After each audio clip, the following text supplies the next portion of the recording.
Lap 14, 21 miles into the wall. Adam Petty, he had come through 10 automobiles, and now the car rests on the bottom of the track. 300 live here on TBS. Watch this. Adam Petty on the high side of the corner there. You see him starting off the back, just comes around, no help whatsoever. He goes up into the outside wall, slams into it with the left side of the car.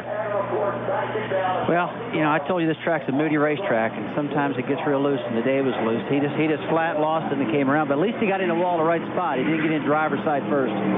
Got the back of the car, which that saves it, flips it around, and gets the left front corner.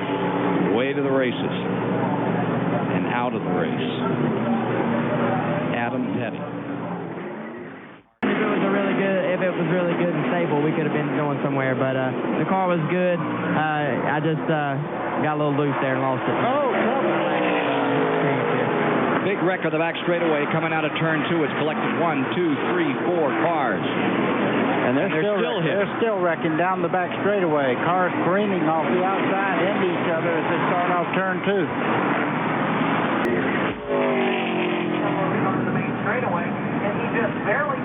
Boy, that's a familiar sight.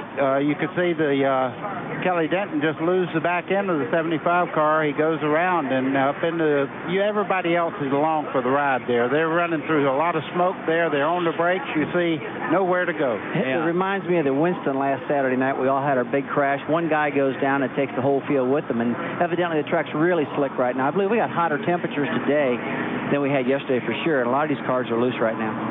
LePage got caught up on the outside, took a bad hit, and then right behind him, the 32, Jeff Green. Badly thrashed that one.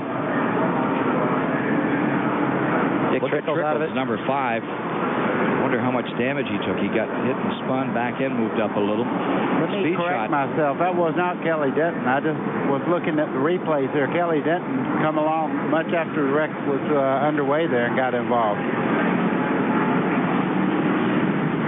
Jimmy Spencer back up across the track, and he is the one that got caught by the number 32 by Jeff Green. One more look. That's what you can see when you start off the corner over there. You can imagine at 180 miles an hour trying to figure where to go as these cars are going back and forth across the racetrack. Now, when you saw Jimmy Spencer go from the bottom of the racetrack up to the top out of control, when you're a competitor back there, Buddy and Ken, you're looking for an opening at the bottom. You go towards the bottom, and all of a sudden here's another guy shoots straight across the track. That's when you're helpless and along for the ride.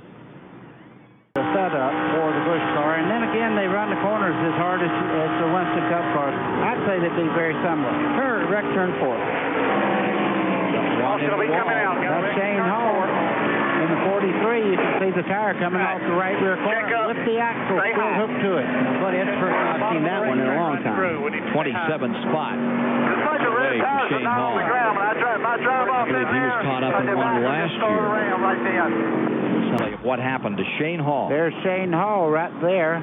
As he goes through the corner, you see a car on the outside there. Car gets real loose right there. He's fighting for control, goes up, smacks the wall, comes down very hard on that left rear corner. I think that's where it snapped the hub. I think it snapped it there too, but I'll tell you, I think something broke to cause that car to get loose like that, and then he lost it. That's really strange to see a car like that break. You can see oh man, just skirting by on the bottom there. These guys are looking for a way around. Let's watch him as he goes through. The back just comes around. Now watch when he hits the wall right here. Everything looks in pretty good shape. Now he smacks the wall right there, and it comes hard down on the left rear corner. They could have broke it doing that. We've both seen many crashes like that where that doesn't usually happen, but it's happened today. And what you're seeing there, the fuel pump is right up on the right front corner up there, and they usually break the fuel pump off or a fitting on the fuel pump, and then it shoots fuel out under the car there and causes that fire. In one of the most prestigious stock car races there is, the Coca-Cola 600. So, big guy, what's it going to mean if you pull that one out of the fire? It'd mean a lot. I mean, trouble in turn 2. That's Kevin Schwantz. Kevin Schwantz hits the inside very hard with the left front corner there. You can see he's already been in the wall with the right side. On the Saturday afternoon, Bill Canal and Randy Kugler, along with Take a look at the replay, see what we got here. Already up the wall. Already in the wall there. Well, on the right side, comes across right here. He has no brakes, anything. He's along for the ride hard into the left side. Yeah, that's the last thing. It's a helpless feeling when you lose the steering and brakes and you're in the grass. Third, Matt Kenseth is running that fourth position. You know, I'm watching Dale Earnhardt Jr. right now. Jeff Gordon's having to run a little bit evasive there. He's running out wide. Oh, Benson. Benson, you can see fire out of his truck as he spins around there. Benson works his way up, ready to challenge. Brings out the fifth caution of the afternoon. Number 5. Take another look. That's Johnny Benson in 26 there. Looks like Brett Bodine just behind him there. They make a little contact. Benson's fighting for control, gets in the outside wall. Sure acts like the 18 checked up somewhere You and can got see caught. way back there, Casey Atwood probably jumped on the brakes because he sees the car spinning. It's already loose. The back end comes around and up the bank he goes. So the question is, who else has some damage? There's the contact we were talking about. Just very lightly right there, but a very crucial part of the corner. Just a little kiss. Johnny just did not get a rough room. It looked like he was a little loose right there to point. Bodine got behind him, just didn't get enough room, took air off the spoiler, and around she went. And behind them, there you see Casey Atwood squirting up the track. Well, the damage done on the outside wall, but it would seem that he, too, as Buddy said, got on the binders and somebody turned him loose. Right. That's it. Yeah, that's not going to last much longer, guys. I'm sure he'll hit pit road pretty soon. So it gets back to an Earnhardt and Martin showdown. Ah, yes. Oh, trouble.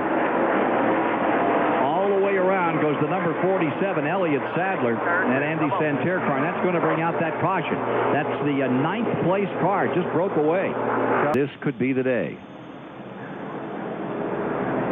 Elliott Sadler there, and the 47 gets in trouble. The back end going around, gets hard into the wall there with the front end of the car. You see him spinning up the hill now.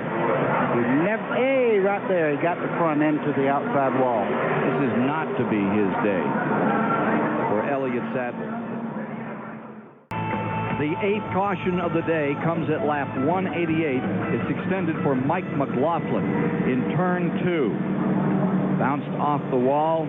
I believe he stepped out of the car and is okay, but he'll take the mandatory trip down to the field center. The car that was running 13th when this incident took place, McLaughlin. Well, Mike's up against the outside wall there on the left side, on the driver's side, spins back across the racetrack. Very lucky that everybody skirts by as Kenny Wallace goes to the low side under him there. Another look. Just the back end of the car comes around there into the outside wall.